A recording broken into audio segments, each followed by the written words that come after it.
এক দরিদ্র যুবক শহরে কাজ খুঁজে পাচ্ছিল না। অভাব, অপমান, অনিশ্চয়তা সবকিছুই তাকে মানসিকভাবে ভেঙে দিয়েছিল। একদিন পাহাড়ের উপর বসে কাঁদতে কাঁদতে বলে উঠল, হে আল্লাহ, সবাই ত্যাগ করেছে, কিন্তু তুমিই তো বলেছ আমি আমার বান্দার ধারণার উপর আছি।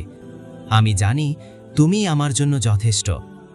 সে উঠে দাঁড়ালো, অজু বানাইয়া নামাজ পড়ে পাহাড়ি পথে হাঁটতে লাগল। হঠাৎ চোখে পড়ল এক বড় পাথরের নিচে ছোট একটা বস্তা। কাছে গিয়ে বস্তাটা হাতে নিল, খুলে দেখল অনেকগুলো সোনার কয়েন আর একটা চিঠি।